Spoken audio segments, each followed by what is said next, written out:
see you guys in the dark. Me and my boyfriend love to camp. About 2 weeks ago, we decided to go to the coast because we had a Friday off from our class and university and decided to camp out for the weekend. We had a 3-day plan to stay in 3 different towns to hike each place. This story is about the first place we stayed in. The first town was barely a town. It was more like a bunch of small houses and farmland and very few people. It was off-season, so normally there would be some tourists there, since the main attraction is a huge abandoned city left over from the times of the ancient Greek civilization. Anyway, since there were 5 to 6 camping grounds available, one of which was highly recommended by a TripAdvisor, and the likes of, we didn't bother calling beforehand. We simply headed there, and then straight to the camping area. Upon reaching it, we saw the gate open. Not really so unusual, but when we entered it, no one seemed to be there. We knocked and called for somebody, and no one responded, except the outdoor bar was all open with expensive bottles of alcohol lined up, and food left on the kitchen table, as we saw from the window, so they couldn't have gone far. My boyfriend found it a bit strange that they would leave everything open like that, but assuming it was a small community with no crime, we didn't think anything else. We went to some other camping grounds to ask if they were open. The first one we went to said they were closed because their grounds were messy these days, but they didn't recommend another place for us. We asked them about the first grounds we had went to, and strangely, the man said don't go there. When we asked why, he said, just don't. I really don't recommend you going there. Anyway, the other place he told us about was closed, and luckily in the meantime, I found a signboard for the first place, and it had their number on it. We called them and a man picked up and told us that he and his wife were out for a couple of hours, but will be back by the evening. He said we could set up camp and that he would meet up with us later. The place was a bit secluded, but it was quiet, picturesque, and we set up camp and left. We spent the whole day exploring, and this is where things got extra creepy. We got back. We found the place still empty. No one had returned, and it was quite late. My boyfriend called up the owners again, and they said they decided not to return tonight, but that he would leave the money under the table mat by the bar. They said the kitchen and bathrooms were open if we needed to use them. The place was dark, and the yard where we had set up camp was huge without lighting. My boyfriend immediately started to feel a bit uneasy. He was concerned why 2 business owners would leave their property completely open to 2 local strangers with a bar full of unopened bottles and a half-open house. As we walked towards our camp, we kept subtly expressing our uneasy and kept looking around. He's usually pretty calm, so I told him if he's really feeling so strongly about this, we can just go to the pension where we had dinner earlier and stay the night there in a hotel. He opened the flashlight of his phone and kept looking around, getting more and more uneasy. We agreed to pack up our camp and leave.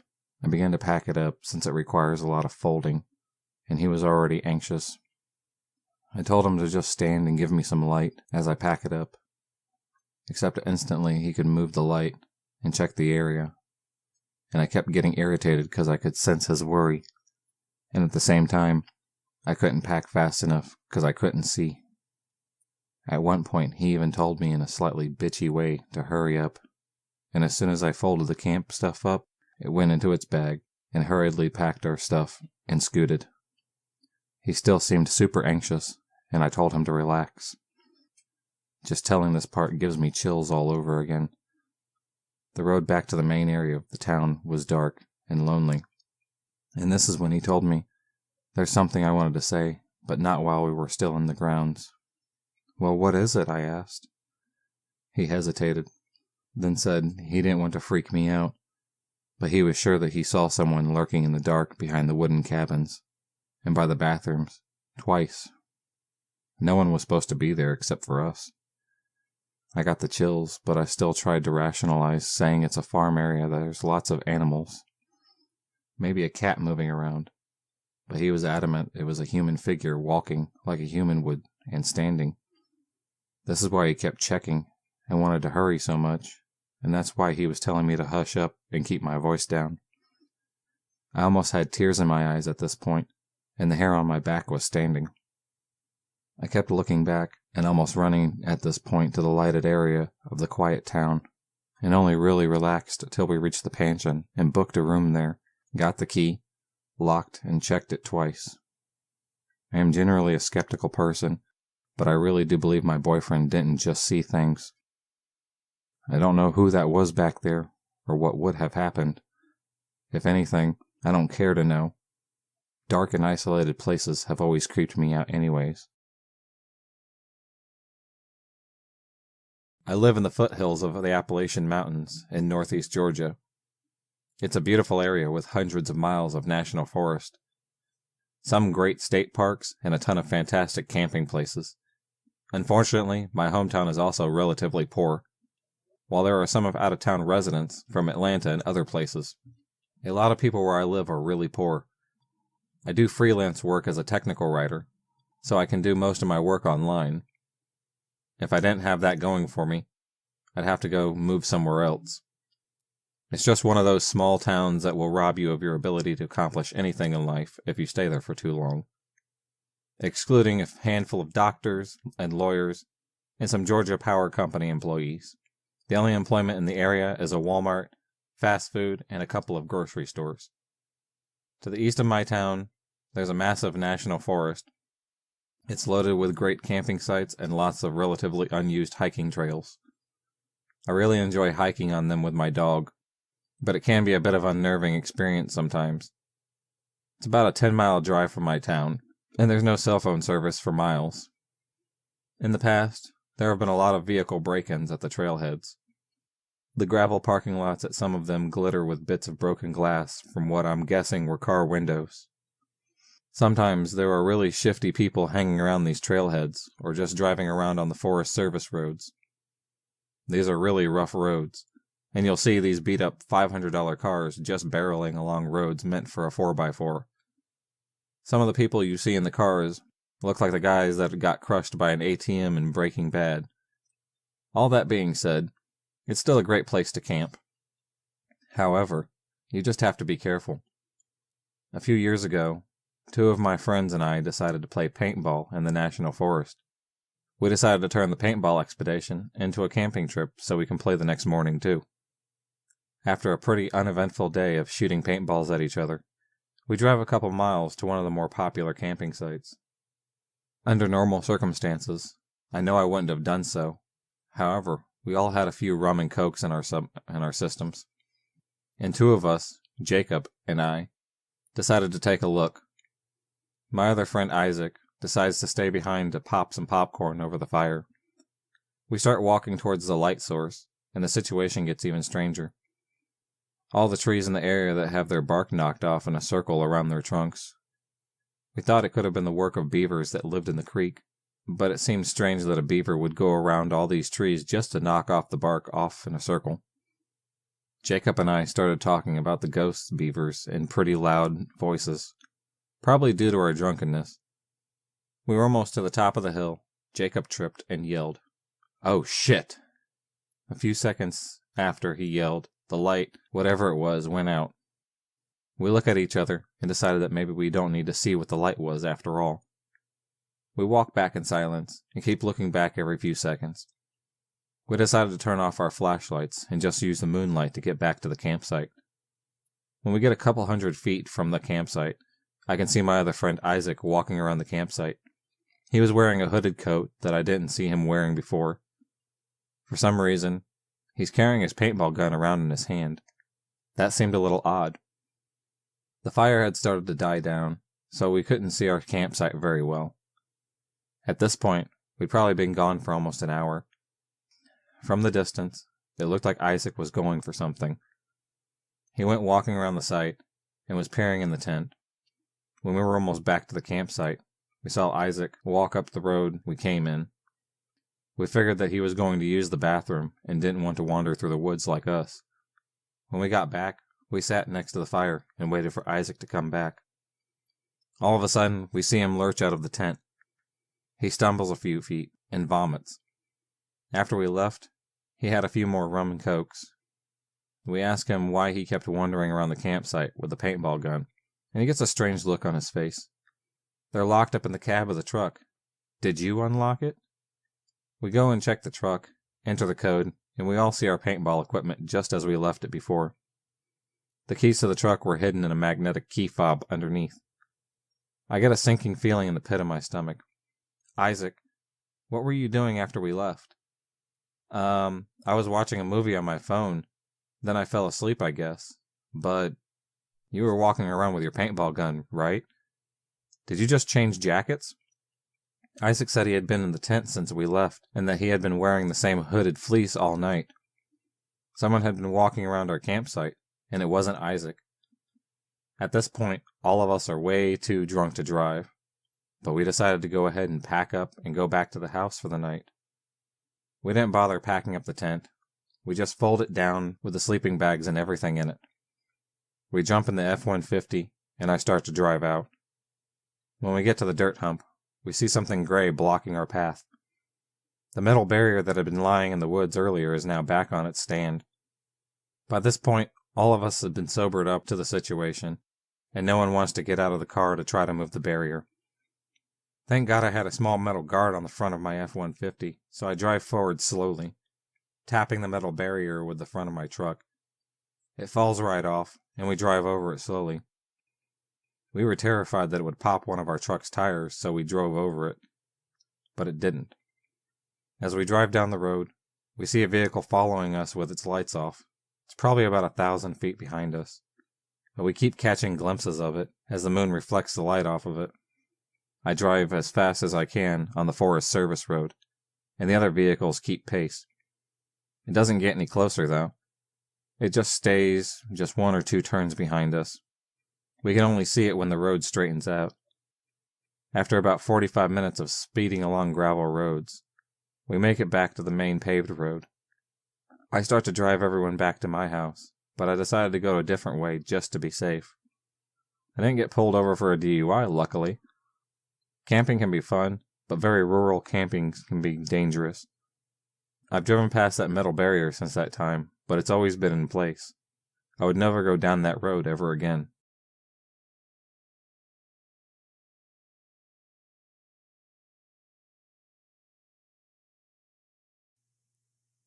I live in the foothills of the Appalachian Mountains in the northeast Georgia.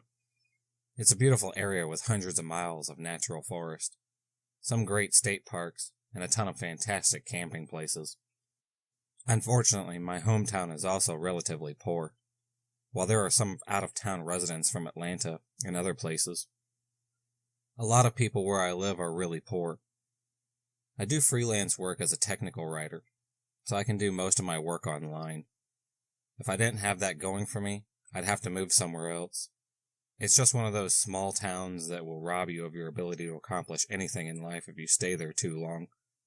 Excluding a handful of doctors and lawyers and Georgia Power Company employees, the only employment in the area is at Walmart, fast food, and a couple of grocery stores.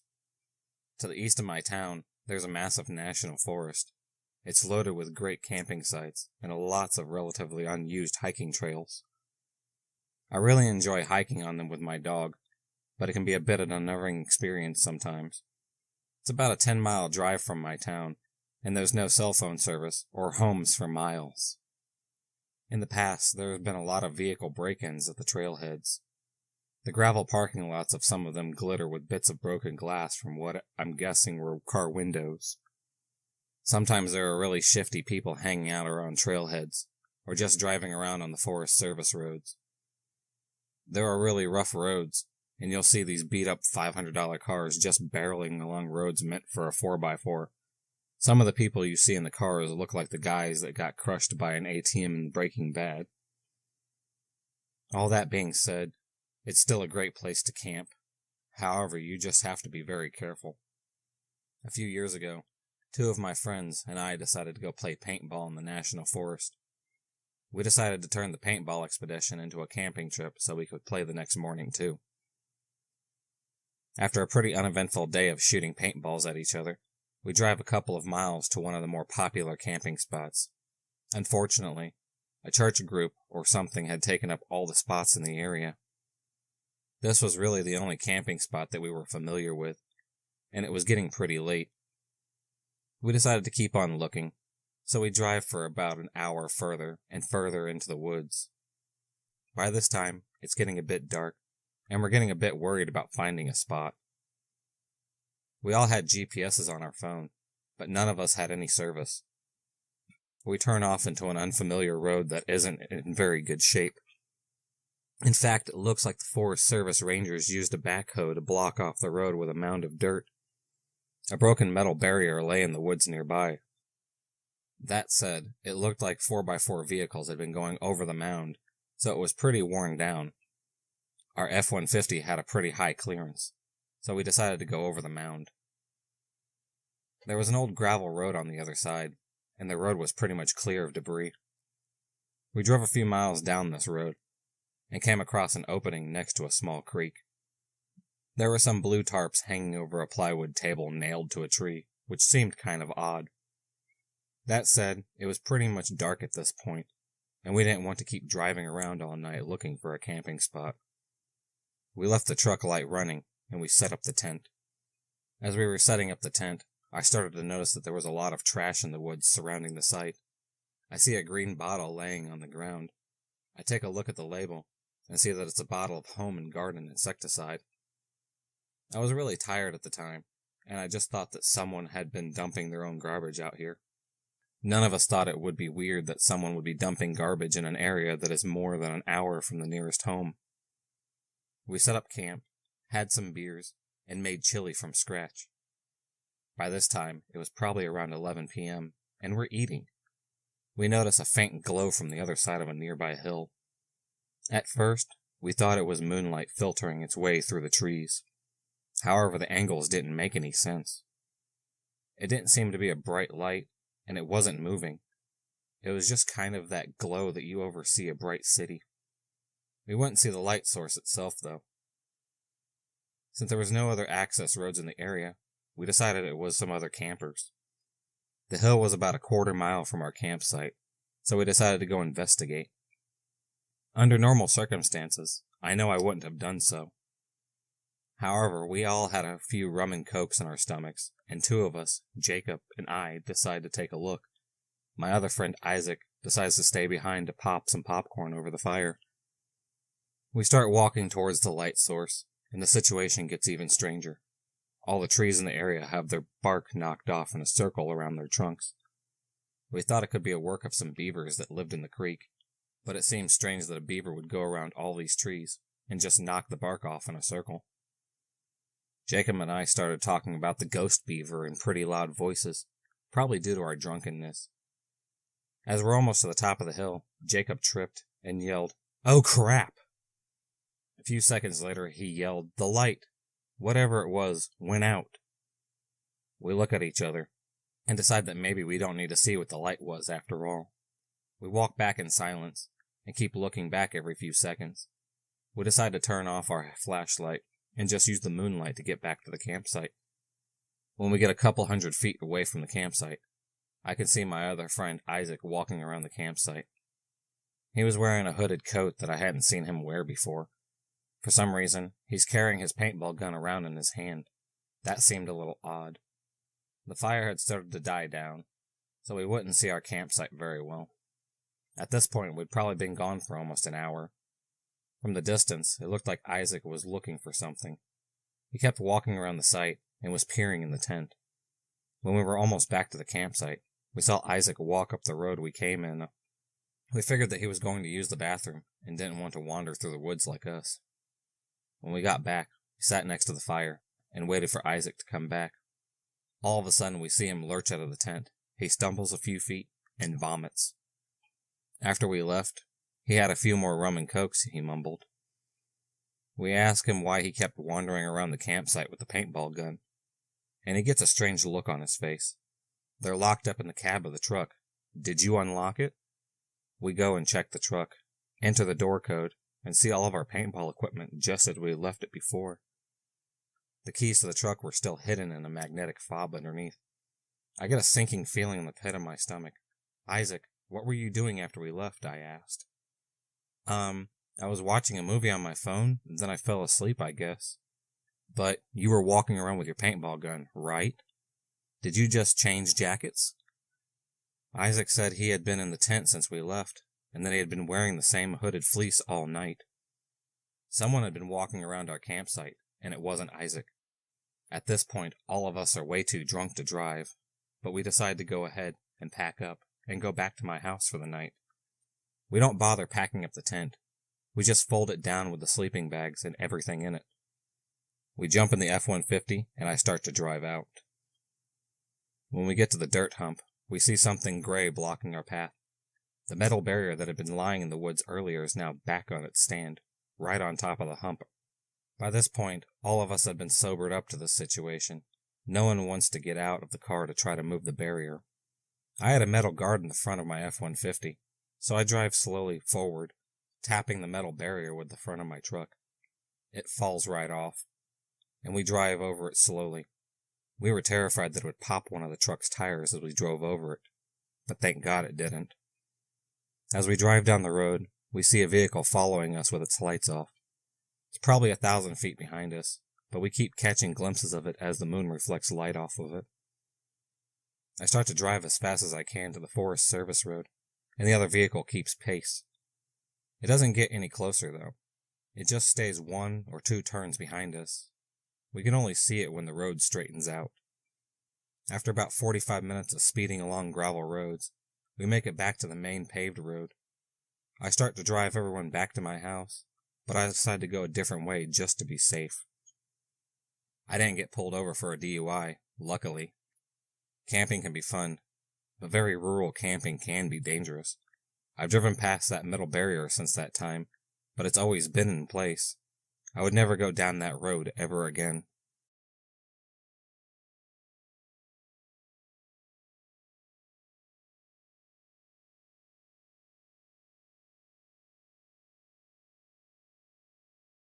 A few years ago, I was camping with my sister-in-law and 2 nieces for the weekend at a local camp that's on the lake and not far from our house.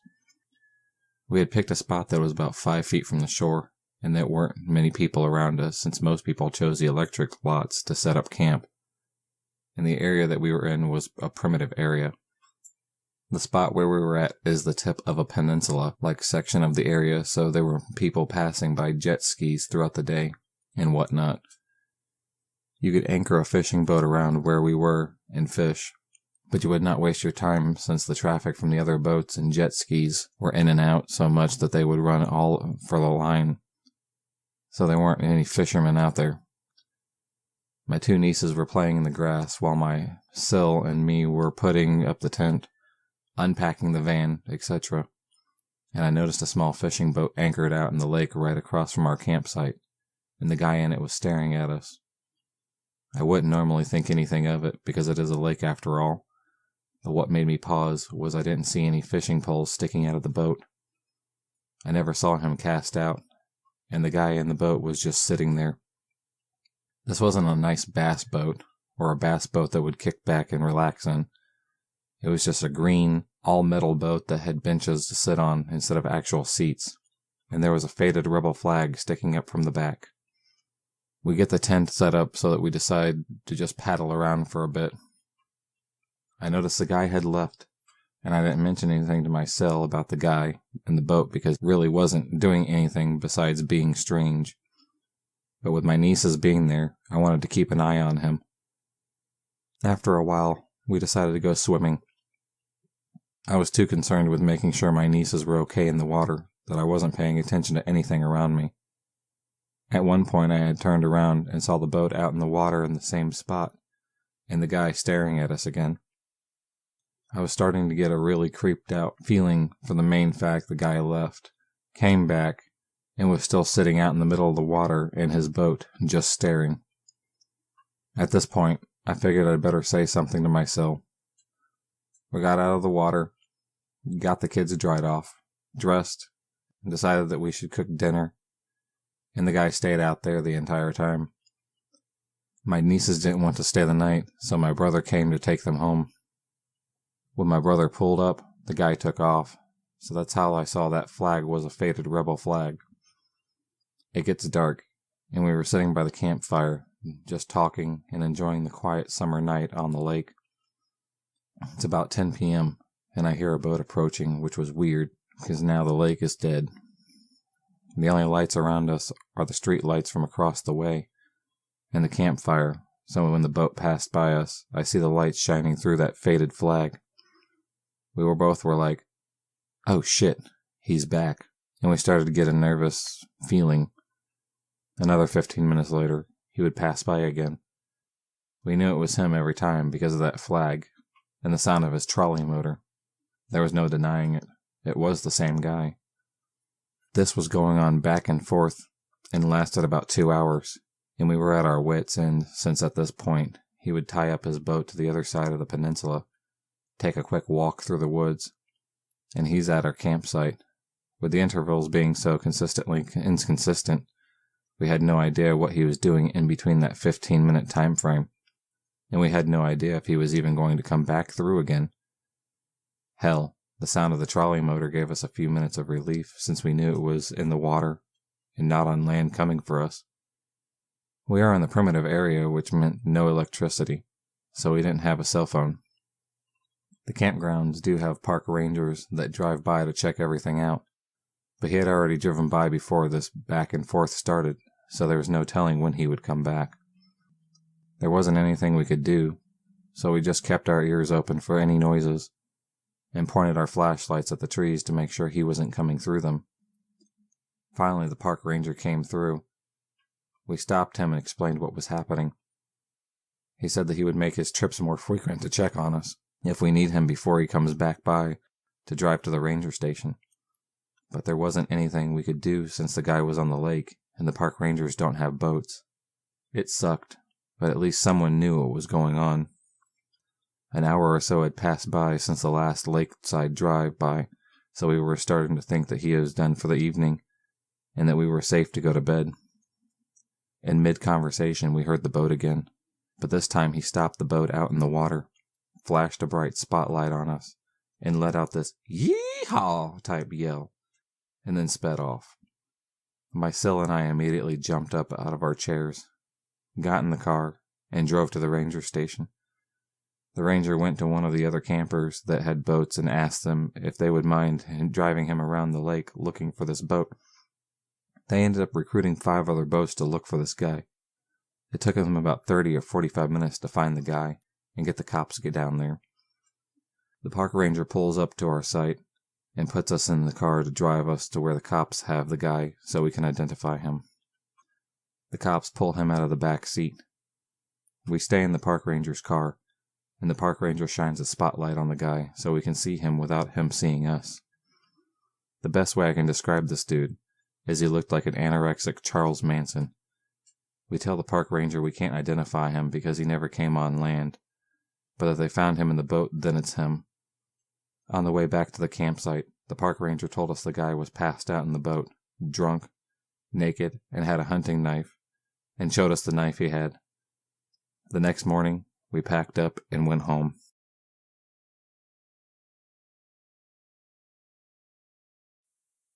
My grandparents live on a small farm in a rural America, though the farm itself was quite small.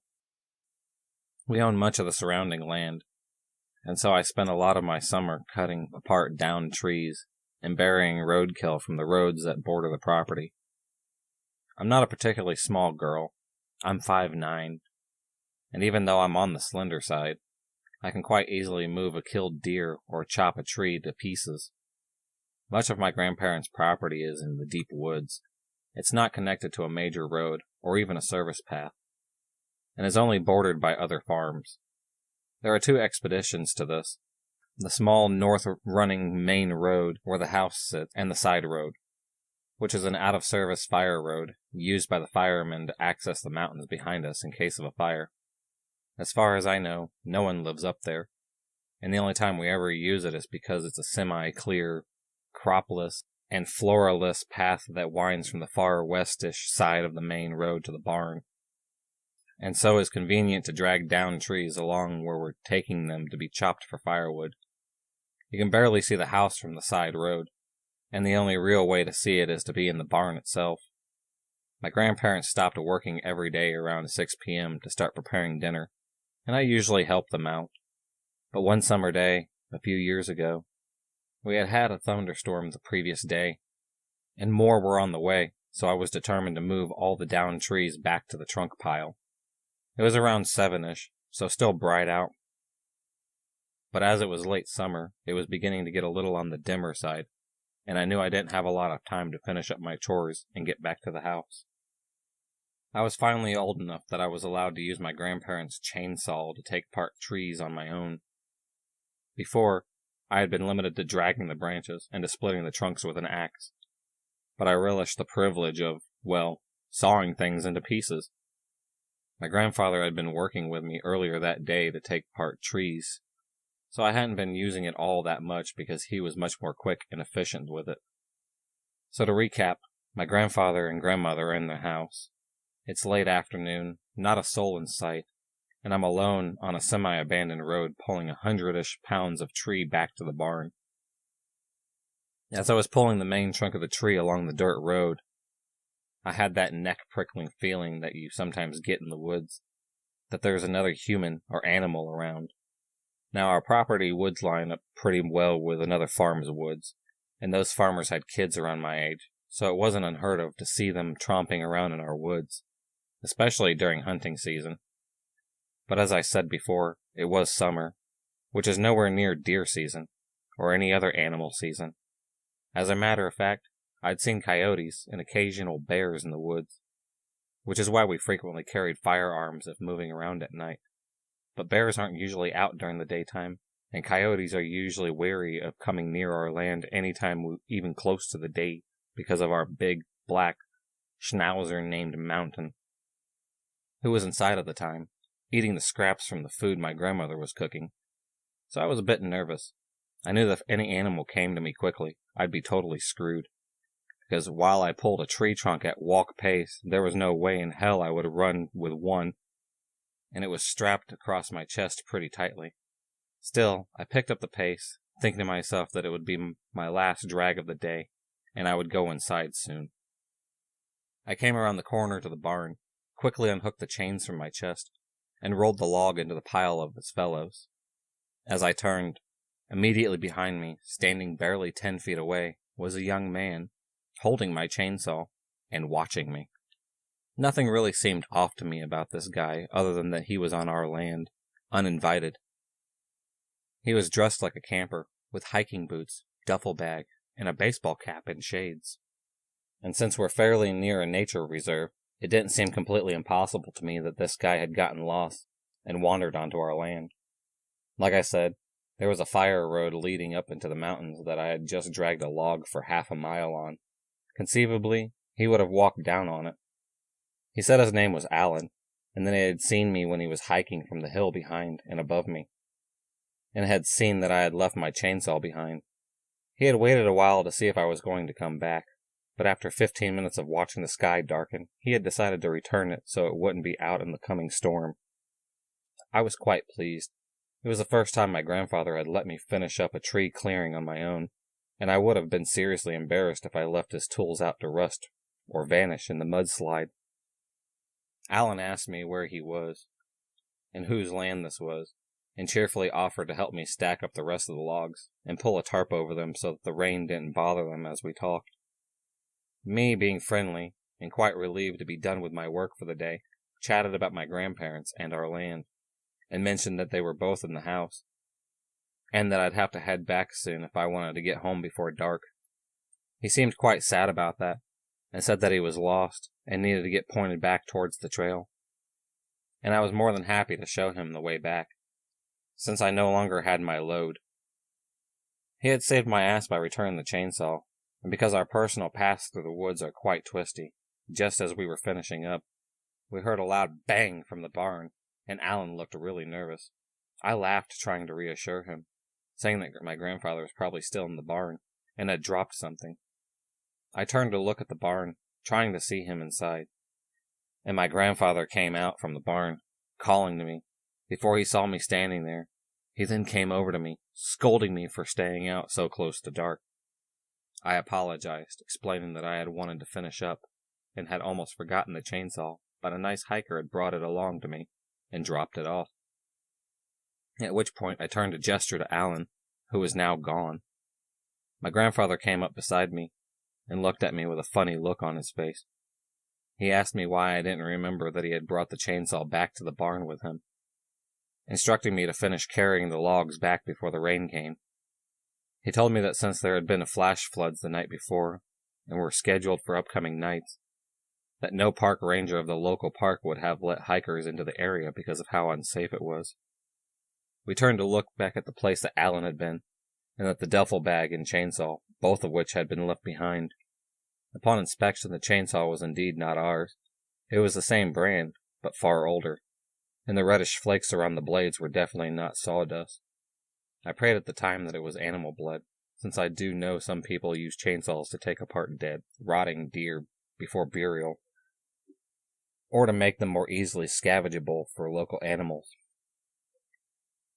But in light of what was inside of his duffel bag, it seemed unlikely that there wasn't anything inside that bag you'd need for camping. Instead, inside his duffel bag was a tarp, several trash bags rolled tightly together, duct tape, condoms, zip ties, and a collapsible shovel. My grandfather took the duffel bag to the trash lot the next day, and we both decided that I would never be allowed out of sight of the house again without a rifle, and we would never breathe a word of this to my over-anxious grandmother. So, Alan, let's not meet again.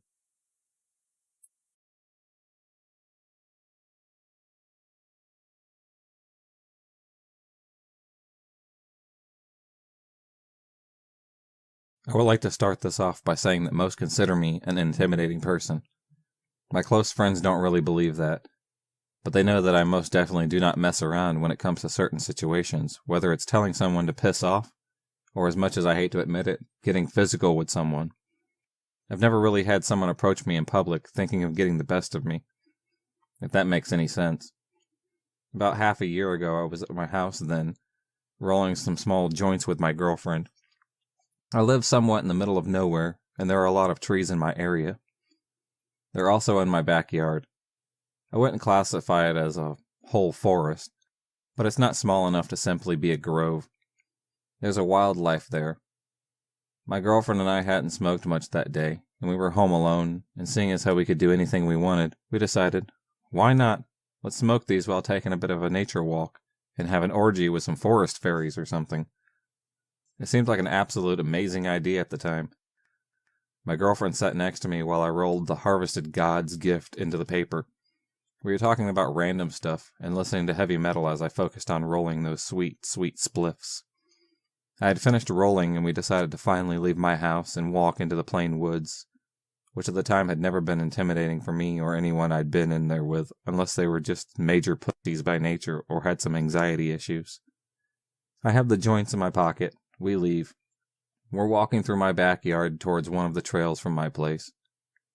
I should also mention it was summer, so it was only 7 p.m., and it wouldn't be getting dark for maybe about 2.5 hours.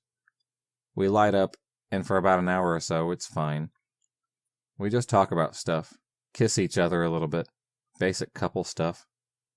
We're on the second one, just walking along the paths, and then we see this big flat rock, like a pancake boulder. We're like, yeah, and we sit on it and lay down. The two of us sit for a while like that, holding hands, and passing the joint between us. Maybe 30 minutes pass, and we start hearing noises. I'd like to mention at this point, the sun will start to set soon. Maybe another 30 minutes. We're obviously really freaked out by the sounds. And at the same time, we just look at each other and internally blame it on the weed, making a little paranoia. There was wildlife in this forest, as I mentioned. We were trespassing in their backyard, so why should we mind cute bunny families making their way downtown? After a while of silence, we hear a noise that we both know damn well isn't an animal. Now that I think about it, it sounded like someone running something sharp against a solid but jagged surface. Like a rock. It was pretty far away, but somehow it was loud enough we all heard it. It was faint. We look at each other and immediately sit up. We don't see anything, I stand up and urge her to do so as well. This most definitely wasn't the forest fairies we had planned on having an orgy with. We stand for a second or so, and then we hear a big snap, like the sound of a tree branch getting stepped on with a ton of force, and then fast footsteps, like some dude is sprinting. I freak out and go into panic mode, as I'm weary to admit, and of course we were deep into the woods, and I urge my girlfriend Kimberly to run as fast as she can to my house. Now Kimberly and I aren't exactly sporty people. We are more of the academic bunch. We weren't completely out of shape, but looking back at it, it would have been a hell of a lot easier for us if we didn't cross the country or track something. Kimberly runs in front of me and is a little further ahead. We aren't on trails at this point, and twigs and leaves are completely shredding our faces, necks, legs, and arms. We hear this person who's running, starting a hooting and hollering, like some damn inbred from the hills have eyes or something. That makes us shit bricks, obviously, and we run faster. We're sprinting and huffing and puffing like a fat kid during the mile run or something. This person is unfortunately closer at this point, and I look back and see him. He's an older guy, maybe 40 years old, give or take. His hair is long and thin as shit, and he's scraggly looking. This makes me shit pure cement bricks. I yell at Kimberly to hurry up, and she does. I look behind me again, and he's somehow gaining on us. Kimberly makes a turn, and I recognize it being straight to my house. The turn was abrupt, and I thank Jesus that this guy must have been too close to process the turn. We turn and see the lights of my house in the almost darkness. Seeing this friggin' beacon of hope makes us run harder. The guy can't be seen, and we make it into my clearing. My girlfriend runs up my back door steps and rips the sliding door open, letting me in and then locking it. She slams the blinds down to cover the door, and we make sure all the doors and windows are locked. I feel my back pocket for my phone and realize that, of course, it's somewhere on those damn trees. My girlfriend's phone is dead. No house phone, because who the hell has those these days? It was a burden at the time. My girlfriend starts having a panic attack. I plug her phone in for her, and she starts charging it. I turn all the lights off except for those by our doors. I saw no sign of that man for the rest of the night, and for the rest of the time I'd lived there. Her phone charged, and we called the cops. They surveyed the area and found nothing. It was terrifying for me, and I can only assume it was worse for my girlfriend who has anxiety.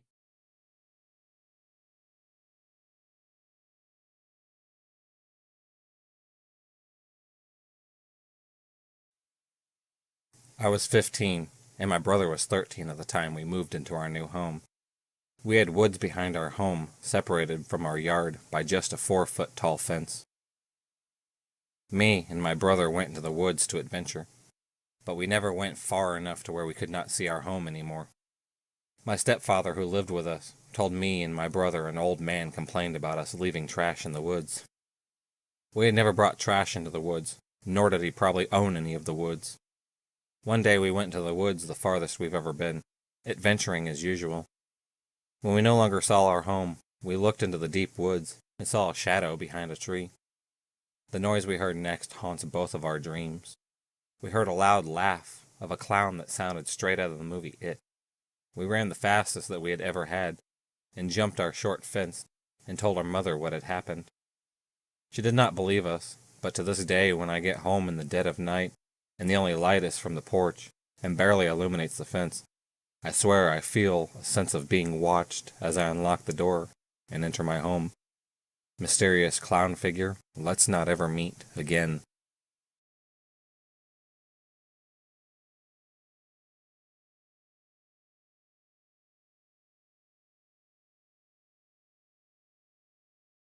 At the end of 2012, I traveled with 2 friends through Europe, ending in Israel. We were all secular tourists, Australian, female and 19. There had been discussion about going to the Dead Sea, located in the West Bank. I had researched it heavily, posting on Lolly Planet and travel advisor forums about safety. Being budget backpackers, we are advised online to grab a tent and camp right on the sea, in a well-known campground patrolled by an armed guard, with high fencing and barbed wire. We decided to reserve judgment until we got to Jerusalem. We asked locals. When pressed about whether we would actually be in danger, most scoffed and said, "Of course not." We even stopped at a local youth hostel once in the area and asked. They assured us it would be fine.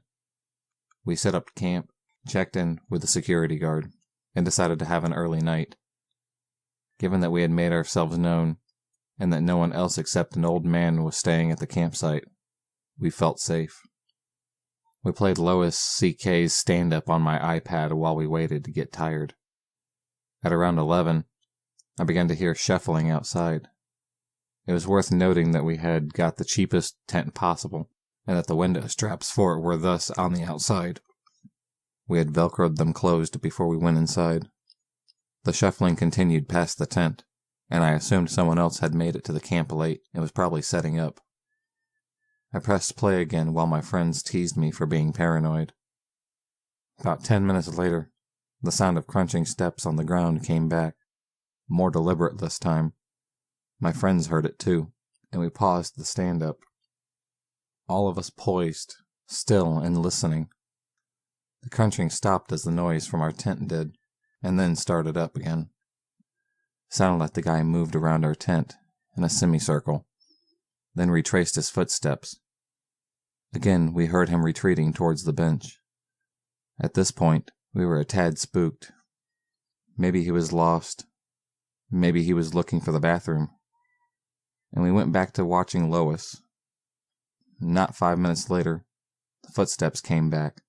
Louder, far more deliberate. He wanted us to hear him. We paused the stand-up immediately. We were all still for a few minutes, and outside was still too. We could hear him breathing. The maddening thing was that we could not see him. We were scared at this point. We hadn't brought weapons with us, but we were confident the guard would hear us if we screamed out. Z, my bravest and most skeptical friend, called out to him, "Hello? Who is this? What do you want?" We heard his breath catch at us, attempting contact, but he said nothing. We all gasped as we saw his fingers begin to deliberately brush against the side of our tent, grazing Z. I tried a despairing and far less assured, "Who are you?" At this point, we were desperate for him to answer, to not be what we thought he was. He didn't reply. Instead, slow and deliberate as his footsteps, he began to unfurl and roll up one of our tent window flaps. It was dark outside. We could not see his face. I said slowly and quietly to my friends, "On three." We began screaming for help, loud as possible.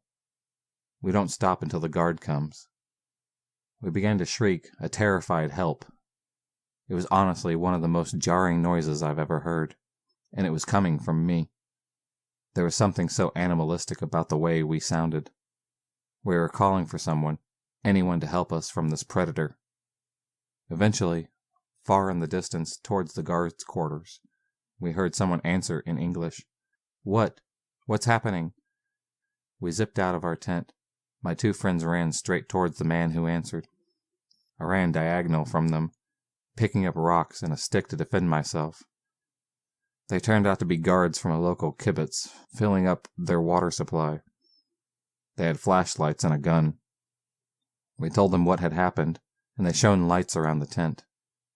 Sure enough, in the sand were footprints of a semicircle all around our tent. The most disturbing were the ones heavy in the toe. When the dude was essentially leaning with all his weight forward to see in on us, he had also rolled up another window flap, unbeknownst to us, probably when he was making particularly loud footsteps. Paranoid as I am, I scrutinized the boot prints of those guards with the ones around our tent. They did not remotely match. They followed the footprints, and they led to a set of 3 more.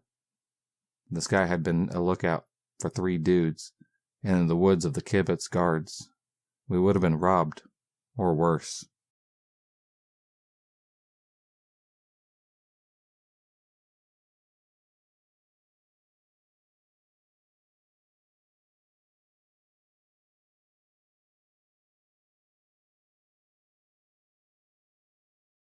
At the time, I was a 20-year-old female, and I had just moved alone to a small town in the upstate New York. I had grown up in another, slightly larger town, about 60 miles away, and I wanted a new start. I love camping, often go camping in the Adirondacks, but at this time I hadn't yet made friends to go camping with, so I wasn't going to go into the real woods alone. Down the road from me, I had been walking and found an area where the power lines cut through the wooded section. It was near a house, but far enough to the right of the house where I thought people wouldn't mind if I walked up the trail that the power lines made. So, I wander up there, noticing how it's actually pretty deep woods, and I can't get far enough from the house that I saw on the road that they wouldn't possibly think I'm trying to break in or anything. Bing! Idea! I could go camping up here. It's secluded enough to give the real woods experience, but close enough to the road that I wouldn't be in real danger of wildlife or anything. Okay. Sweet. So I do. I set up camp in this little clearing that I accessed by climbing the hill, following the power lines, then turned left onto what seemed like a deer trail. Then I came up upon this really nice, flat, grassy clearing. I built my fire off to the side, after making sure to clear the dead wood. I'm feeling really smart and independent at this point.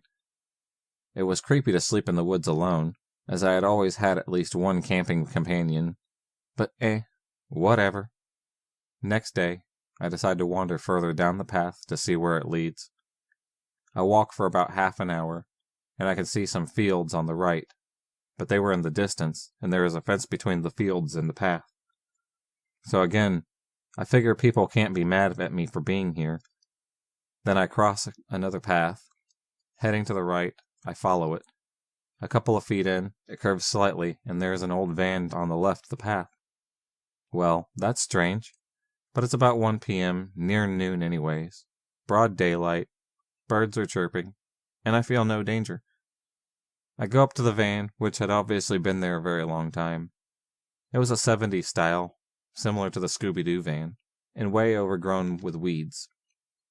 There are streaks of brownish red going down the side, from the bottom of the doors.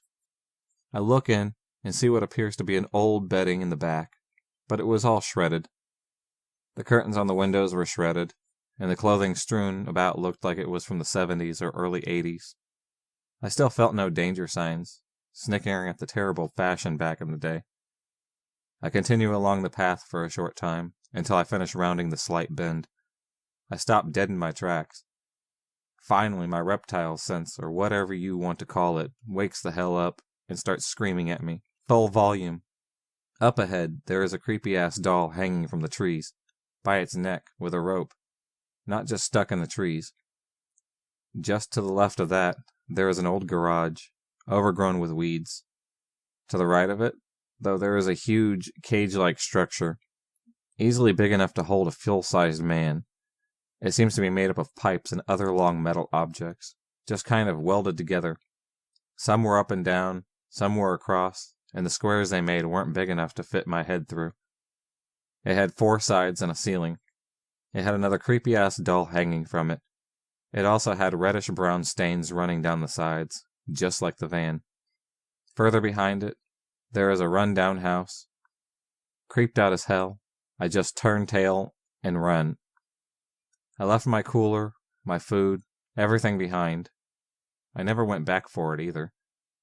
I dropped the tent stakes somewhere along the way, and I had to repair rips in my tent.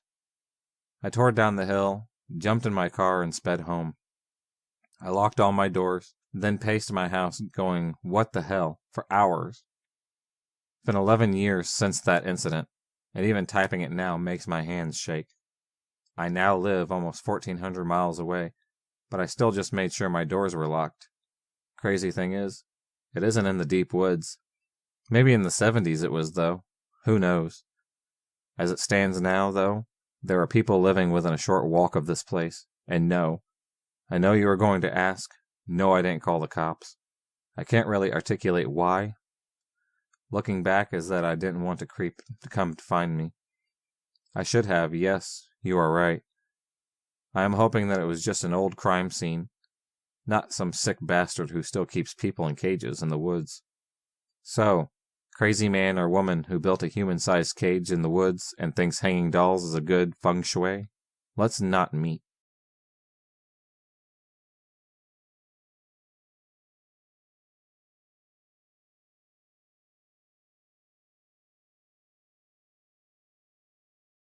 In May 2009, I had just broken up with my girlfriend of almost 3 years. We had moved from Calgary to Toronto, and were still stuck living together after the breakup, as we didn't know many people in the city yet.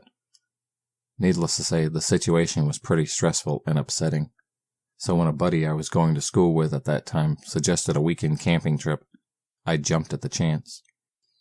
He grew up in the area about an hour outside of Toronto. It's really beautiful. Loads of lush forest, farmers' fields, and small river creeks. We decided to camp and fish along a creek called Grindstone Creek. It's close to some wetlands, and the fishing is supposed to be great. We ended up setting up our camp in what was probably a farmer's field bordered by a gorgeous forest. We spent the evening fishing, shooting the shit, and drinking some quality craft beers. As it got darker, we made a little fire and roasted potatoes with hot dogs. All in all, it was a really good night. We turned in just after midnight. We shared a tent. My buddy fell asleep before me, and I stayed up playing on my phone until probably around 3. I must have drifted off because the next thing I remember, I was being woken up by a high-pitched yipping type noise.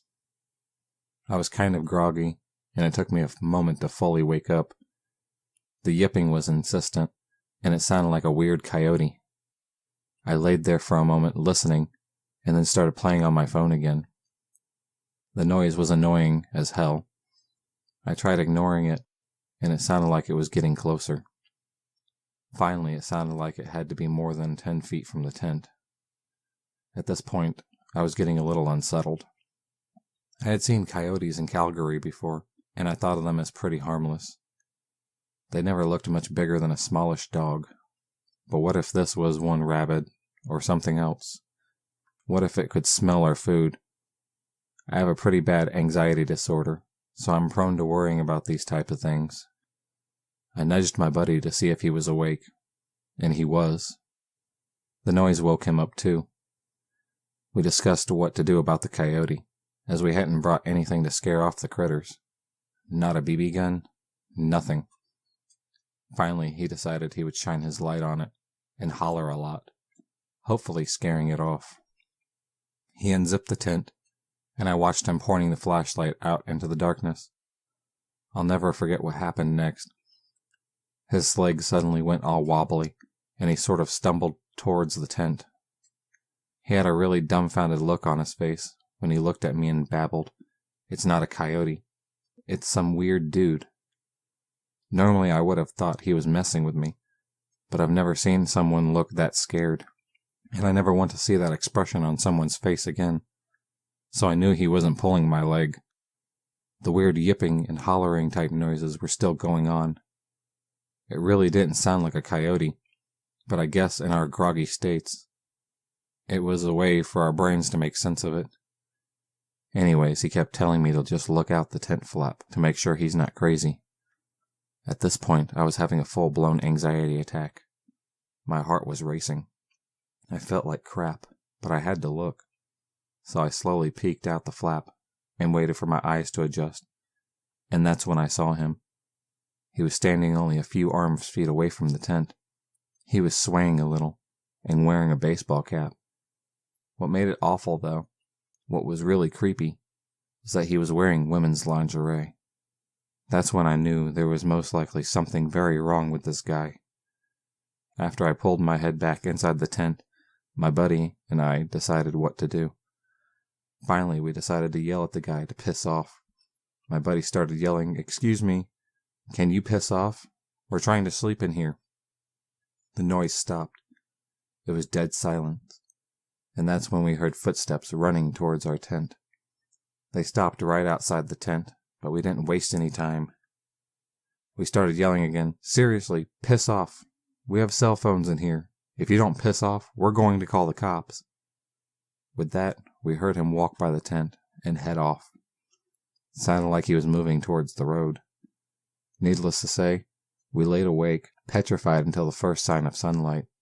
Then we hightailed it out of there. We discussed our experience on the way home, and we were both pretty embarrassed about how scared we got. It definitely was not manly on either of our parts. I think because we're both ashamed of how we let some weirdo freak us out so much. We really haven't ever talked about it since that day. So there you go. There's my weird story. I'll always wonder what the hell that guy was doing out there, or what was wrong with him. Sometimes I wonder if things would have turned out differently if we were a couple of girls. I'm not saying he was some serial killer, but seemed like he was testing who was in the tent. Guess I'll never know. And for that, I'm kind of glad.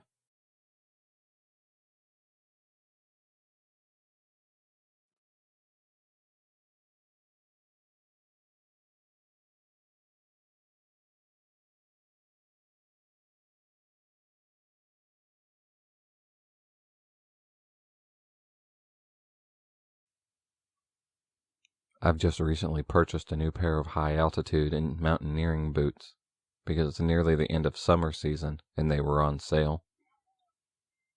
The plan is to wear them in the Alps next summer on a few accents. I live in a European capital, one that's surrounded by wonderful nature with many trails and opportunities for hiking. I decided to break in my boots last Saturday, more specifically because it would have been my granddad's birthday. And also, he loved hiking before he died. These boots are overkill for those woods, but I needed to try them. I selected a night route that's about 25 kilometers and set off at about 9 in the morning. It rained just the day before, so I expected a fair amount of mud, and not so many people as they were easily scared off by the weather. Since the summer was excruciatingly hot, it was a nice change of temperature, especially between trees and such, where it's a few degrees cooler than in the city.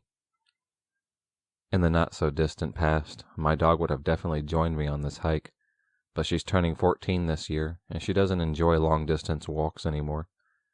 My girlfriend had to do something for work on short notice, so I knew from the moment I woke up I would be doing this hike alone. The first half of the hike was perfect. The altitude was different along the trail and the minimal. I barely broke a sweat, and I misjudged how many people would be out due to the storm the day before. I met at most 6 to 7 people during the first 2 to 3 hours, and most of them were cross-country runners. It's worth mentioning that I wasn't walking quickly. I stopped on most occasions to take pictures or study some animal tracks. Between 12 and 1, the path ran into the actual road, one where cars can go. This road is asphalt, but deep in the forest, and can only be used to reach certain landmarks that are also in the forest, so cars seldom go there. My trail required me to go take this road for a few hundred meters. As I was walking along the road, I heard a car approach from behind me. It went past me, not too quickly or too slowly. It was just an older, green SUV with a fresh registration. Probably not very important, but anyways, I thought it was nothing at the time. Then I heard it come back. It drove past me for the second time, now very slowly, and I could clearly see 2 men sitting in the front seats, wearing baseball caps and sunglasses. Both had some beard game going on as well. I assumed they were gamekeepers, even though these cars have a crust on the hood and on both the front doors. As I hike a fair amount, I know these things. I see them quite often. They would also not be driving a car like that. They have Jeeps, which are more suitable for the forest. Still, I felt no discomfort, and again, I thought nothing of it. Then my trail left the asphalt road and began snaking in the woods again. I walked ahead serenely, gazing at trees and whatnot. Then I suddenly had a strange sensation that something or someone was behind me. An engine sound was becoming more and more clear as well. At this point the trail was quite narrow, but if, for whatever reason, you'd want to drive a car on it, you could. Just about. Now, when I turned around, the aforementioned SUV was basically in my face.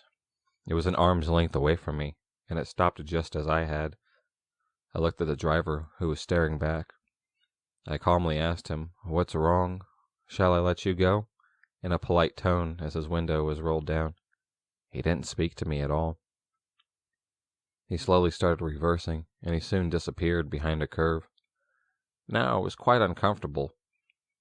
I also noticed that he was alone in the car this time, unlike earlier. I listened intently, standing still, since I wasn't sure what was going on. At this point I was not scared, but there was a faint feeling of unease in the air, and bad thoughts began gathering in the back of my mind. I heard the car stop just behind the curve. I heard a door open and shut, but nothing from that point on. I turned around and began walking towards my destination at a much faster pace than before. Now I was a bit scared. I didn't understand why he didn't answer, and why he just reversed and left without a word. I wasn't sure what to make of it, and I had no desire to ask him again, or to see him again for that matter. I had just walked enough for these unpleasant thoughts to slowly be erased from my mind. As I had been drinking a lot of water as I usually do, I decided to take a piss. I saw a perfect spot, a very narrow path off my trail that led quite clearly to a little hunting tower. I walked over to the tower, put my bag down by the ladder that led up, and began pissing. I was also interested in checking Google Maps to see where I was, but since there was no signal, I decided to check my map. I also had a sip of water. I had been camping there for a good few minutes before I headed back at the trail from where I deviated to take a leak. Right before I arrived back to the main trail, I thought to myself how extremely quiet it was. No wind, no noise of any kind, absolutely nothing. This made me realize just a moment later how alone I truly was, except for the man who was standing maybe 50 meters away from me on the trail, in the direction where I was headed. I only saw this as soon as I stepped back on the trail, since the small one of the towers was well hidden by the trees, and you couldn't see the main trail, as it is running perpendicular to the small one. I looked at him, and I was instantly chilled to the very bone. He was dressed in tactical clothing, with a baseball cap on his head. The only reason he was standing still, I believe, was at a moment of surprise that I had appeared from a place where he didn't expect me to appear from. At this point, I was fully and utterly alarmed. He was holding a rifle that was scoped on it. Had this happened without the incident with the SUV, I would have probably walked on along the trail, thinking he's a hunter. However, in light of the strange encounter with the SUV, from which the second man was missing, something in me snapped instantly. In hindsight, it's also illegal to hunt in these woods this time of year. I figured in the matter of 2 seconds that I was going to sprint through the woods until exhaustion, towards and past the tower, as it seemed natural to do so at the time. If there was no malicious intent on that man's behalf, or the others, hell, just think I'm an idiot and forget about me in 2 minutes. If I'm right, it's the best call I could have ever made. For hell's sake, he began running towards me, adrenaline blossoming within me. I began sprinting away. I sprinted past the tower and deep into the bushes, not sparing my legs as I was wearing shorts and a thermal jumper. I crashed through the branches, small trees, and slipped on several occasions. I really did sprint until I was exhausted. It must have been several kilometers. I even crossed some smaller trails, but didn't even bother to look either way. My pulse was a billion the whole time. I began checking my phone for a signal, but nothing. I was already angry at myself for not memorizing the license plate. After a while, I began power walking, but still off trail straight ahead, in a direction that I knew would sooner or later lead me out of the woods. When my phone got a signal, I told the story to several people frantically, but no one took me too seriously. They said I was overreacting and whatnot. You must have misunderstood the situation. Well, I'll let you decide for yourself if I did or not. I finally reached the trail that led directly to a cute little town that borders this rather large forest. It felt like eternity, but I walked the last kilometer to the main square, took off my jumper, and put it in my bag. At least I looked a little different from far away. I waited for a bus that took me back to a station near my car, rather anxiously. After the bus ride, during which I studied each car on the road, I walked back to my car got in, and drove home. My dog welcomed me like I was coming back from a 2-year deployment. Dogs are just so amazing, aren't they? She must have felt that something shook me up. I spent the afternoon contemplating my life in the bathtub. The boots destroyed my feet, but they aren't meant to be sprinted in for large periods of time at least. I called the forest gamekeeper's office. I inquired about whether they had such cars in service as the time I came across. They do not. Their gamekeepers also do not typically work in pairs. Like 99.9% of the time, they are alone. I told them my story, and they took me a lot more seriously than my friends did. But they assured me that the police wouldn't. No one would have legally hunted in the area during summer. I've been reading local news, but nothing extraordinary has been reported yet. I really hope nothing will be reported either. Gentlemen in the forest at lunchtime? Let's not meet ever again.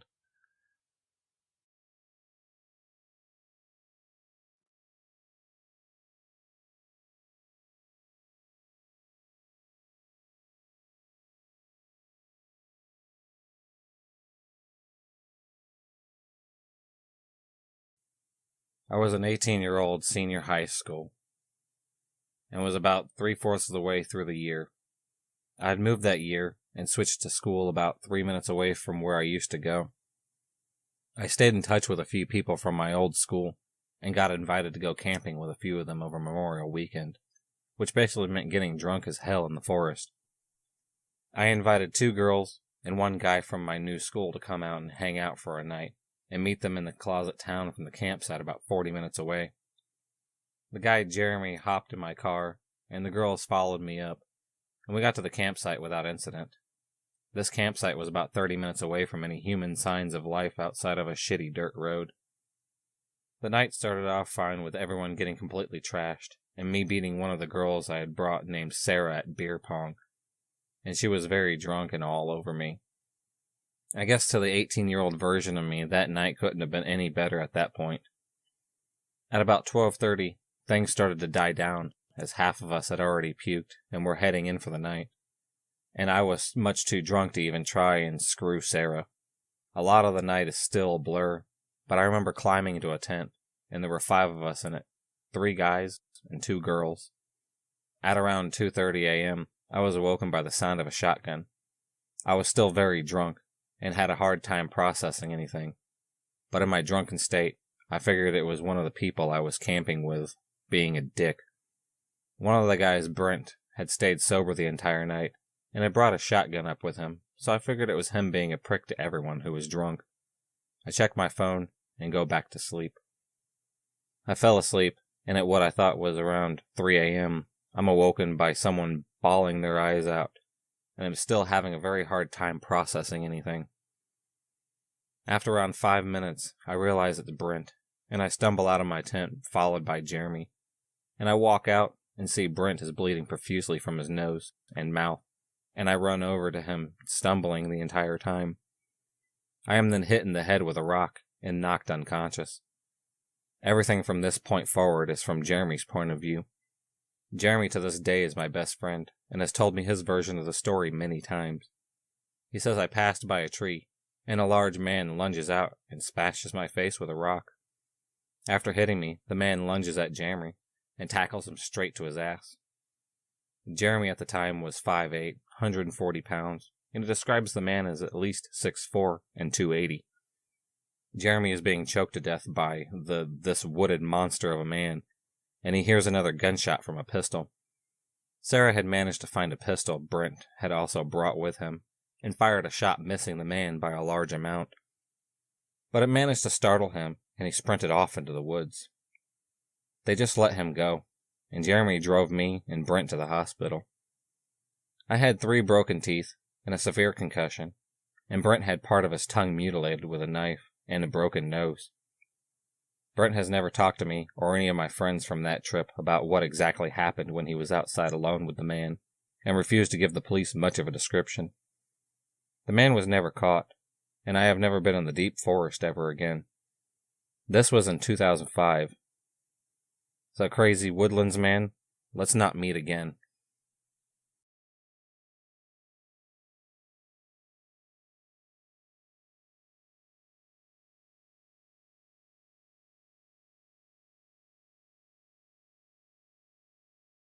So this is the story of a bunch of dumb teenagers who were tormented in the deep woods. Long backstory, but worth it.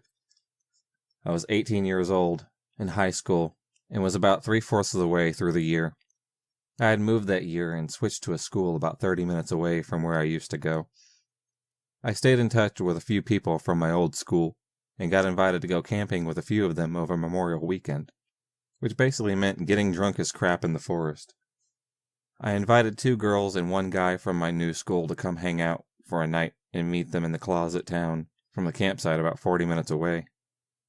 The guy, Jeremy, hopped in my car, and the girls followed me up, and we got to the campsite without incident. This campsite was 30 minutes away from any human signs of life outside of a shitty dirt road. The night started off fine with everyone getting completely trashed, and me beating one of the girls I brought named Sarah at beer pong, and she was very drunk and all over me. I guess to the 18-year-old version of me that night couldn't have been going any better at that point. At about 12:30, things started to die down, as half of us had already puked and were heading in for the night, and I was much too drunk to even try and mess with Sarah. All the night is still a blur, but I remember climbing into a tent, and there were 5 of us in it, 3 guys and 2 girls. At around 2:30 a.m., I was awakened by the sounds of a shotgun. I was still very drunk, and I had a hard time processing anything, but in my drunken state, I figured it was one of the people I was camping with being an asshole. One of the guys, Brent, had stayed sober the entire night and had brought his shotgun up with him, so I figured it was him being a prick to everyone who was drunk. I checked my phone and go back to sleep. I fell asleep at what I thought was around 3 a.m. I'm awakened by someone bawling their eyes out, and I'm still having a very hard time processing anything. After about 5 minutes, I realize it's Brent, and I stumble out of my tent, followed by Jeremy, and I walk out and see Brent is bleeding profusely from his nose and mouth, and I run over to stumble the entire time. I am then hit in the head with a rock and am knocked unconscious.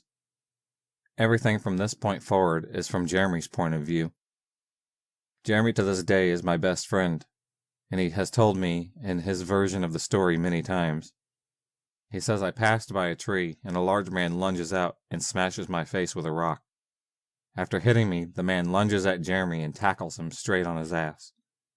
Jeremy at the time was 5'8", about 140 pounds, and he describes the man as at least 6'4" and 280. Jeremy is being choked to death by this wooded monster of a man, and he hears another gunshot from a pistol.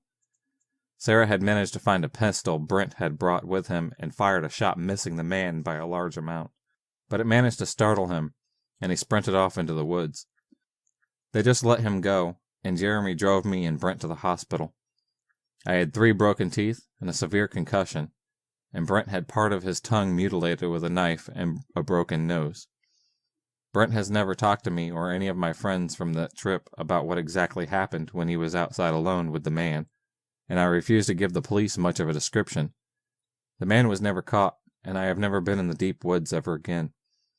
So crazy woodlands man, let's not meet.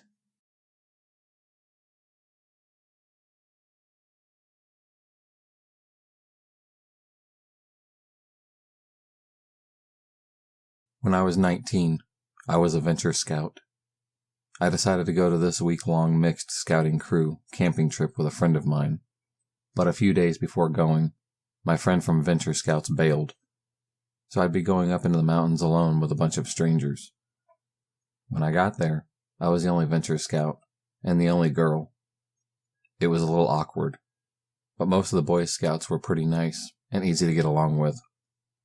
Although they weren't used to camping with a girl, they happily accepted me as just one of the guys. But there was this one guy, Danny, from the first day of camp.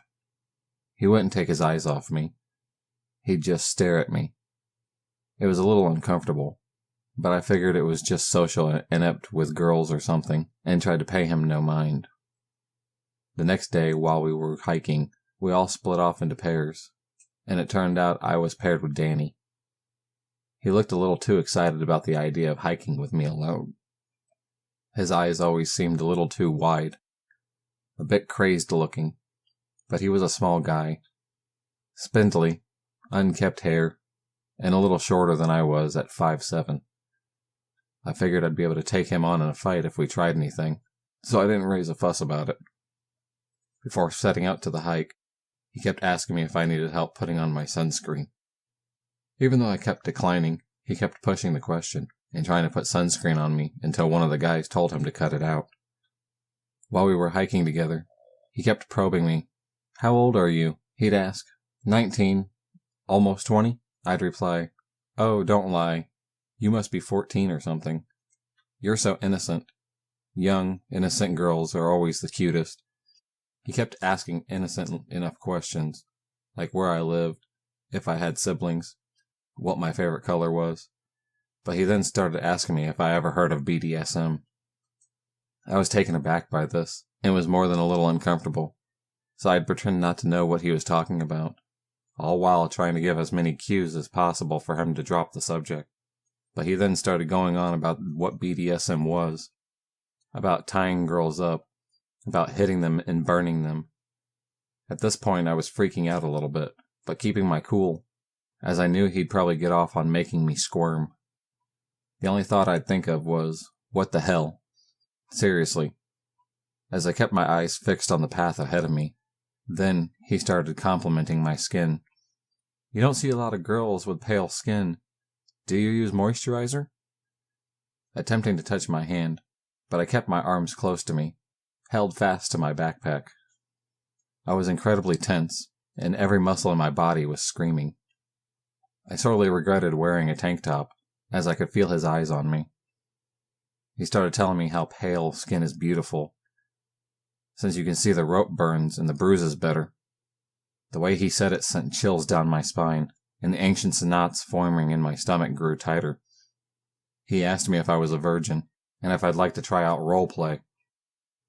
Wide-eyed in disbelief, I turned my gaze away from the dirt path and looked at him. He was smiling, a creepy, childish sort of smile that was just chilling. I kept silent and quickened my pace. He felt too close, far too close. I wanted to run. He could probably see the fear in me at this point. There was no hiding it. But then I saw that another pair of scouts were ahead of us. I ran to them, telling them that the four of us should group up and go together. At first they declined, saying that we're supposed to be going in groups of 2, but upon seeing how panicked and distressed I was, the 2 guys changed their mind, looking confusedly at Danny, who was silently glaring at them. I was just glad someone else other than Danny was there. The 4 of us went up to the mountain, and I tried to keep close to the other 2 boys. Upon reaching the end of the trail and regrouping with the others, the 2 Boy Scouts offered to switch partners to descend the mountain path. Danny looked downright upset, even angry. He was looking at me as if he were betrayed, but I didn't care if it pissed him off. I accepted the offer of switching partners, and was able to get back to camp in relative peace. I got the feeling that the Boy Scout that helped me before saw what he was doing and sent in a complaint about him to the staff.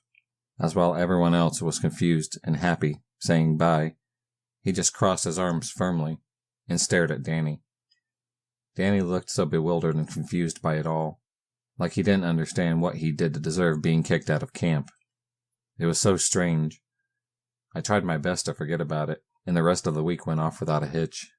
But the more I think on it, the more I realize how damn freaky and bizarre that kid really was. I fear he may end up being some kind of serial killer or something when he grows up.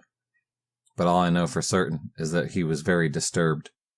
I'm just glad my dad told me, although knives weren't allowed at this camp, to take his hunting knife with me.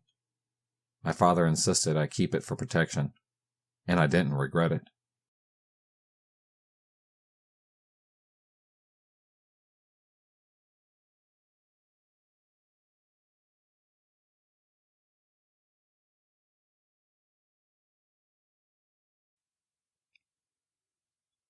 I'm originally from a major city in southeastern Ohio, and outside of town there are a number of smaller townships.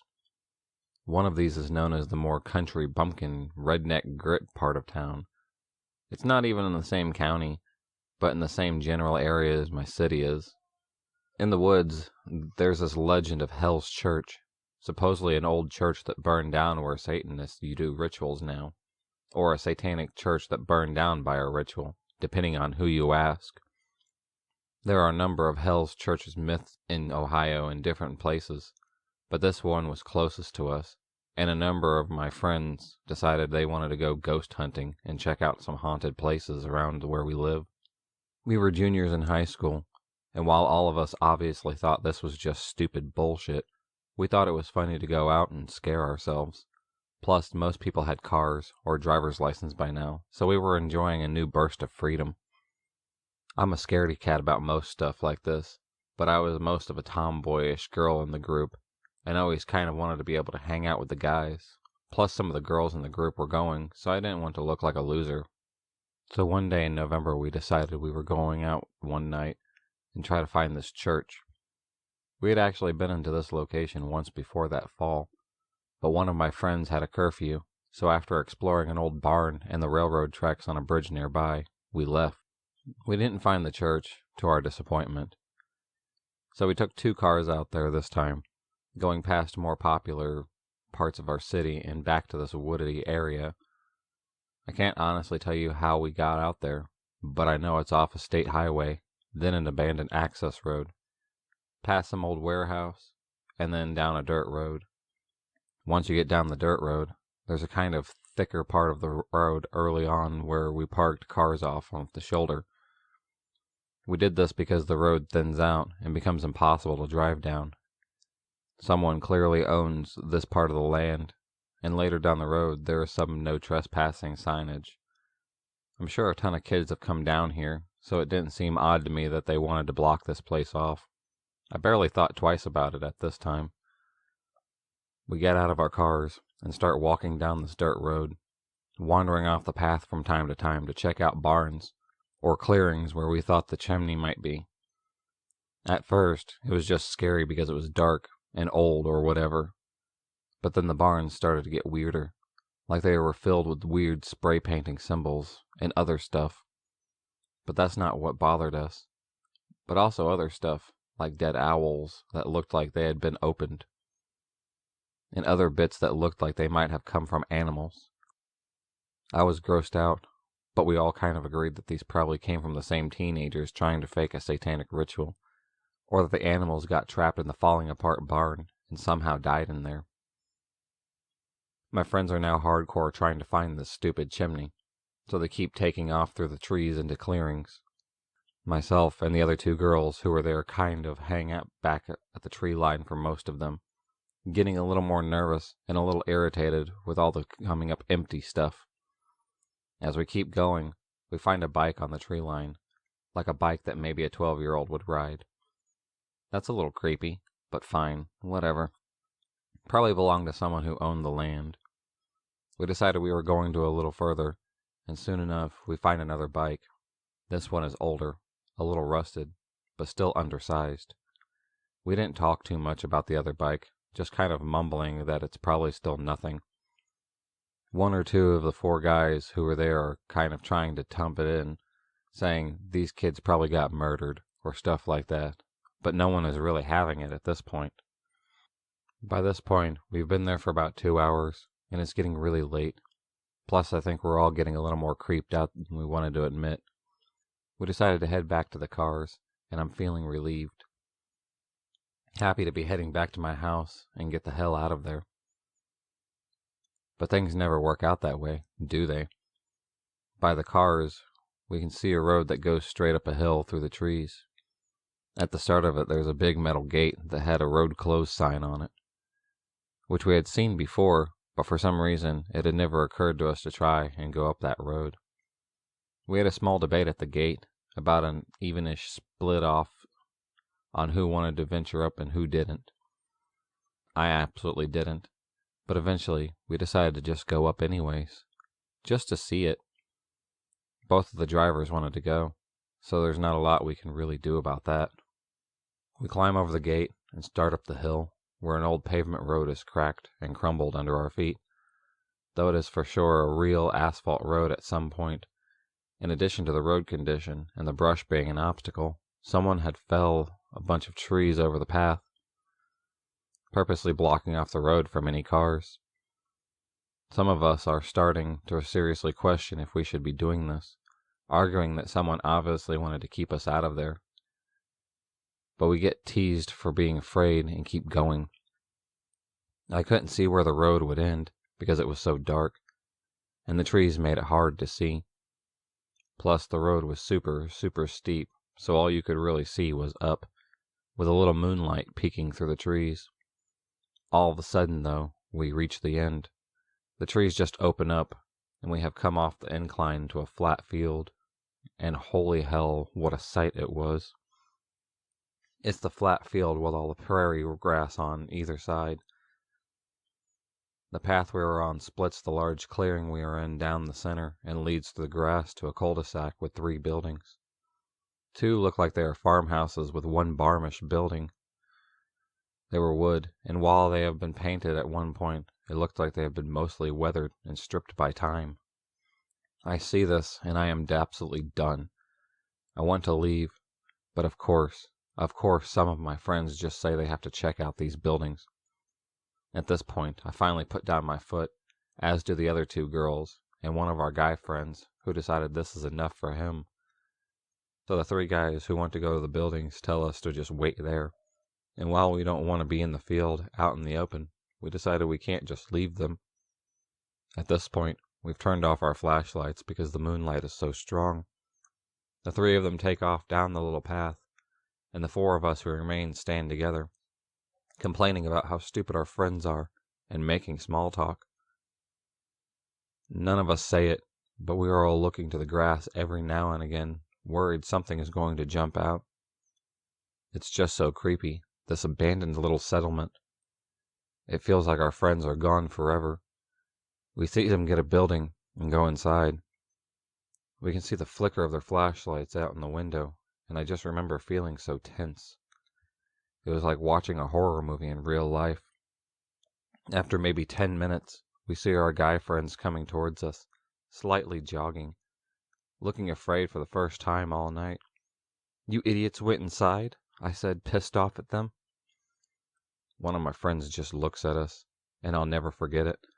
It was full of bikes, just bikes chained to the walls. We didn't believe them, kept waiting for them to say they were just kidding, but insisted. Said it was just like they were storing a bunch of bikes there, most of them smaller. They looked afraid, and as much as I didn't want to believe them, I did. They weren't the type of guys to pull a prank for this long. By then we can all agree we need to get the hell out of there, and we start down the hill, hurrying the best we can. All of a sudden, about halfway down the field, we can see a car's headlight down the hill, about where our cars are. We see them pass slowly, and we know someone is down there looking for us.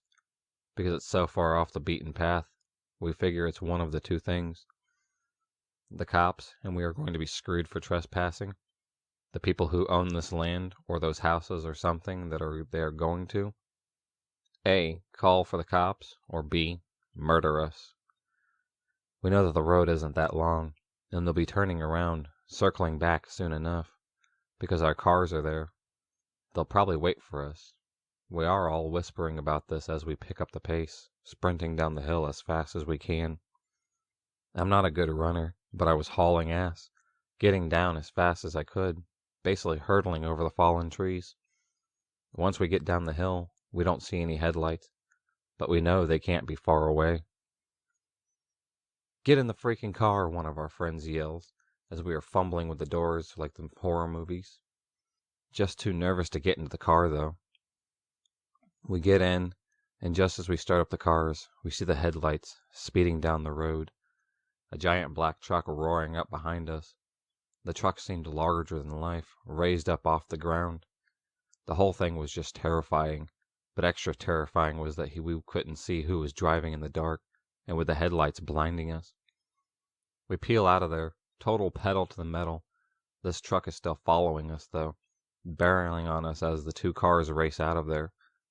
The car is also getting real close to us, threateningly close, almost like it was trying to run us off the road. We're all screaming, looking back at the truck, fighting for some distance. Once we get to the highway, We were all switching lanes, trying to escape. Luckily, we're in sedans, so it was easier for us to weave in and out of cars. But this truck is still following us. We are in 2 different lanes, but don't want to get too separated from our friends. The passengers of both cars are texting back and forth, trying to make a plan. It took us about 15 minutes to lose that truck. I'm not sure if the distance was too much, or if they turned around, but once we got to a big shopping center area, we ducked off the road and into a Sonic parking lot. We all sat in our cars for a little bit, watching to make sure we weren't going to get snuck up on, before getting out of the car to get some food and talk. Everyone was pretty shaken up. It took us a while to settle down enough to head home. As much as we talked it over, we just couldn't figure out what had just happened. Eventually, we all went home, during what was a pretty silent car ride, exhaustion and lingering fear taking over all of us. We didn't talk about it again for a long time, and we never called the police, which honestly, as an adult now, I feel like we should have. I don't think about it often, only during the fall, really.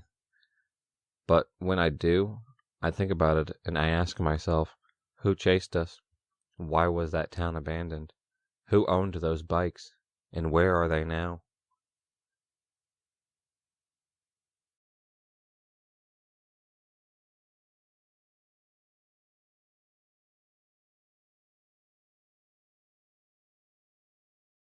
At the time, I was living in Traverse City, Michigan. Beautiful landscape for those wondering. Huge glacier-carved hills, and Lake Michigan at your back. I rented a little townhouse with a longtime friend a little ways outside the city. I had just gotten a hold of my old bicycle, which I had shipped up from my old town, and I was raring to start riding around. And that's how all this got started. It was my day off, and I decided to save gas and ride my bike into town. I geared up, checked my tires, and roared off. I had been big on riding my bike once upon a time, and it came back like, well, riding a bike. What I didn't notice, however, was how quickly I was moving. If I'd been paying attention, I would have realized the constant downward slope I was on, and how biking back up it would likely pose a difficulty for my winter-lapsed muscles. But none of that mattered at the time. I made it into town. I did some shopping, met up with my old roommate for dinner, and generally had a good time till I noticed the sun was setting. So I bid my adios, hopped on my bike, and pedaled off into the sunset. At first, I did all right, but that was aforementioned incline wore me down. By the time I reached the last leg of my journey, it was pitch black, and I was walking my bike. At which point, the road faced me with a choice. To my left was the regular road, which was better lit, but also a longer trek to get to Townhouse Row I occupied. To my right was my more regular route to and from town. I drove it every day and had used it to come into town that very day, in fact. It was heavily wooded and unlit, but featured a shorter route, albeit with a steeper hill. I figured since I was already walking, I might as well take the shorter, more familiar path. So I turned on my bike's headlamp and headed into the even greater darkness of the road through the woods. All went well for a bit. I trudged along and cursed myself for being so stupid and overconfident with my bike. Then I heard it. Footsteps off to the right in the woods. I stood still, and they stopped abruptly. There in the blackness, I debated what it might be, but as a veteran of the woods, I hoped it was just local wildlife, and continued on. The steps started up again. They stopped when I stopped. Just a hint later. I started and stopped once more, to be sure I wasn't hearing things. This last time, the steps continued for a solid second after I had stopped, making me sure something or someone was out there following me. I still do not know what, though. I logically leaned towards human, as the gait sounded bipedal and more precise than the quadruped. With this in mind, I weighed my options. If I dropped the bike and ran towards home, it would be far too easy to catch me. The same was true even if I ran back towards town. I was not in any way prepared for a chase, and I didn't want to initiate one. My mind strayed to the utility knife I always carried in my purse, but I shoved that thought aside. I have enough martial arts training to know the knife was a bad idea, and I was more comfortable taking whoever or whatever was on out there barehanded, rather than escalating things with a blade. Instead, I called my roommate who was still in town and gave her my location and told her what was happening. She told me she'd be there in 10 minutes. I hung up and started walking again. The footsteps started up too, this time faster and out of sync with mine, and that's when I got mad. I have a weird thing where fear makes me angry and hostile, and being stalked through the woods had officially punched my buttons from terrified to murderous. So I turned to the woods and roared with a voice that I didn't know I had. "How about you come out and face me, you piece of shit? I'll rip your stomach open and wear your intestines for a necklace." For the life of me, I don't know where I got the guts or the words for that. It might well have been a bad move, but the woods were rather abruptly quiet, and nothing came at me. I stayed still, staring hard, ready to beat the shit out of anything that moved. Nothing did.